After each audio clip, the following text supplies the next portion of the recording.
Oke, sorry bro, lele bro. Aku tengah bawa api sebenarnya, geng, bawa api. So api ini penting ya, geng. Sebab kalau kita bermalam di hutan, api ini mesti ada. Sekurang-kurangnya 3 meter ataupun 2 meter dari kemah lah, kalau boleh. Jangan terlalu dekat, jangan terlalu jauh. Sebab dia berfungsi untuk menakutkan binatang liar ataupun binatang buas, so dia tak akan pergi ke kita punya tenda lah. Jadi apa cerita kita malam ni? So cerita ni aku kongsikan mengikut pengalaman aku sendiri lah, geng. Jadi pernah tak anda kalau sesat di hutan dan kalau anda mencari jalan keluar dan terjumpa benda yang sama saja? Pergi sini jumpa pokok yang sama, pergi sana jumpa pokok yang sama, pusing jumpa pokok yang sama. Kalau pernah, anda boleh komenkan di bawah lah. Sebenarnya pun pernah berlaku pada diriku sendiri. Aku dah mengalaminya, saya rasa dalam 3 kali. Semasa cari durian, semasa memburu, dan memburu. Contohlah. Jadi kalau ikutkan mitos orang Bidayuh sini kan, orang Bidayuh lah, kalau terjadi benda macam itu, sebenarnya kita telah diikuti oleh hantu panjang ataupun hantu tinggi. Kalau dalam hutan tebal memang ada lah mereka cakap. So hantu ni tinggi, hitam dan berbulu panjang, berbulu lebat. So kalau kita masuk ke dalam kawasan dia tu, dia akan mengekori kita. Mungkin dia tak asal senang hati ataupun dia rasa tidak puas hati. Mungkin kita ada kencing dekat kawasan dia kah, patah-patah daun yang sayur-sayuran yang dia punya kah. So dia akan mempermainkan kita sepuas-puas hati dia lah. So dia blok jalan ini, kita pergi sini, dia blok lagi, kita pergi sini jumpa benda yang sama lagi. So akhirnya kita akan tersesat dan itulah dia akan sampai dia puas. Kalau kita puas, dia sesatkan kita lagi sampai dia puas lah. Itulah dia daripada cita-cita orang dulu lah, orang Bidayuh kawasan kami ni dulu, Padawan, Kampung Bunok ni lah. So hantu ni dia ada anjing dia lah. Anjing dia pun besar juga, selalu ikut dia. Kalau dulu orang pernah mengalami, kalau dia duduk dekat pohon-pohon, ada macam ranting-ranting yang gugur, macam itu. So masuk dia tu, anjing dia tengah limpas. Itu orang cerita lah, bukan saya cerita. Tapi kalau menurut saya, geng, sebenarnya saya bukan tidak percaya dengan hantu ni, tapi saya selalu masuk hutan. So saya kena abaikan ataupun kena tidak ambil tahu pasal benda ni lah, mistik-mistik ni. Sebab bukanlah tak percaya, tapi untuk kebaikan sendiri, supaya kita tidak mental dan supaya kita cergas dari fizikal dan mental. Macam tu. Apa api ni, geng? Aduh. So menurut saya benda tu dia kerana minda kita ni bingung memikirkan jalan keluar. So kita bingung kemana kita nak pergi. So kita punya minda ni lagging lah sebenarnya. Ya kalau menurut saya lah, ini bukan mitos lah, ini pengalaman sendiri. Jadi anda boleh cobalah. Kalau benda ni terjadi kepada diri anda boleh relax, cool down, tenangkan hati, pejamkan mata, cari tempat selamat untuk duduk dulu, fikir dulu, minum dulu kalau ada minuman. Lepas tu buka mata, tengok atas, tengok bawah balik. So disitulah ada jalan baru yang anda boleh ikut, jalan tadi lah yang anda masuk tadi. So mata anda itu akan reset, maksud saya reset pemandangan baru disebabkan oleh kebingungan tadi. So anda relax, duduk, pejamkan mata dulu, tenangkan hati dulu. Macam itulah. So itu cerita saya yang saya boleh share kepada anda untuk malam ni lah. Jadi itu teori saya lah. Tapi kalau menurut orang dulu, orang Bidayuh, dia memang ada hantu tinggi ataupun hantu panjang tengah mengikuti kita, dan dia akan menyesatkan kita sepuas-puas hati dia bila dia mau.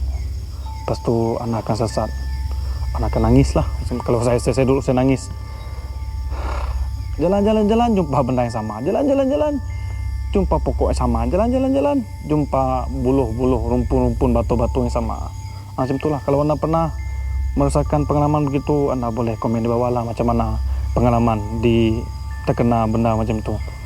Ya, hantu tinggi orang cakap. Tapi kalau saya sekarang ni, saya mungkin gunakan petua saya yang tadi lah. Kalau orang Bidayuh terkena benda macam tu, biasa mereka akan letak parang ni letak dekat tanah. Dia bagikan tanah tu, so dia akan cakap, oh ini tempat kamu, oh ini tempat saya, macam itulah. So tanah tu akan terbagi kepada dua. Lepas tu dia akan melintas tempat yang dia belah tadi tu. Macam itulah. Menurut dia orang punya petua dia. Lepas tu dia akan ambil daun-daun yang banyak cabang. Lepas tu dia akan buang sampai dia berjalan. Dia buang supaya benda yang ikut dia tadi tu busy lah menghitung daun tu tadi. So dia tak akan mengekori dia lagi lah. Itu daripada cerita orang dulu lah. Kalau petua itu pun kalau kita nak ikut pun boleh juga sebenarnya. Kita hanya ambil parang, potong tanah, belah tanah. Lepas tu tanah yang belah tu kamu cakap, oh ini kawasan kamu, ini kawasan saya, jangan ganggu saya lagi. Lepas tu ambil lah daun-daun yang banyak cabang dia, banyak daun dia, jalan taburkan. So benda tu akan busy hitung daun tu tadi. Ataupun kalau ada kacang-kacang hijau kah, biji-biji kacang-kacang hijau kan, taburkan, so dia akan busy hitung kacang tu. So dia tak akan mengekori kita lagi lah.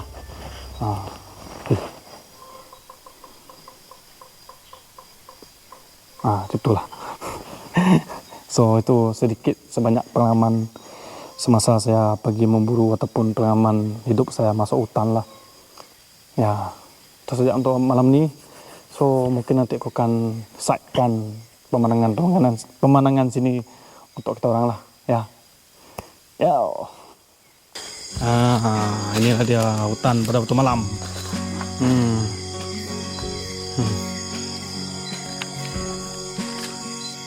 Ini siput gunungnya geng ya. Ini yang besar size dia nih. Memang besar. Pegang. Sini banyak siput ya geng ya. So kalau nak bertani sini, saya dulu pernah tanam sayur, tak jadi sebab inilah dia siput nih. Besar nih, memang besar, tengok. Ambil dulu. Besar kan?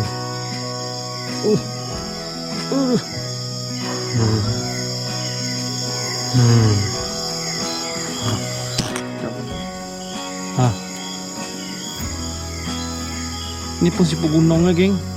Ini pun besar juga nih. Besar.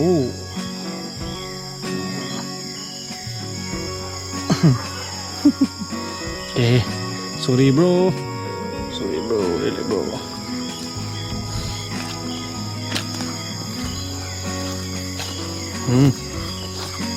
So, kita pergi ke sini. Keladi. Ini saya sengaja biarkan geng supaya dia jadi bunga di sinilah. Keladi ni besar, ini jenis yang giant nih.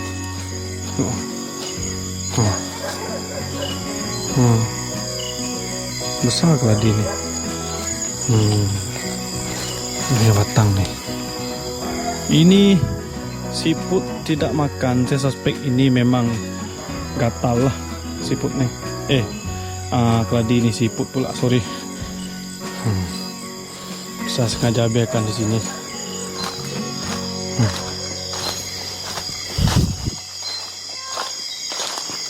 Kemah geng ya. So saya akan tidur sini lah malam ni geng. Peace, nice. Ya, sekian saja untuk hari ini. So akan tidur lah lepas ni geng. So esok akan bangun So mungkin saya pergi hiking, ataupun kalau sempat pergi hiking kita tengok buah-buahan ke area ni dan tumbuh-tumbuhan yang dapat dimakan, dan buah-buahan buah kepayang lah bagai.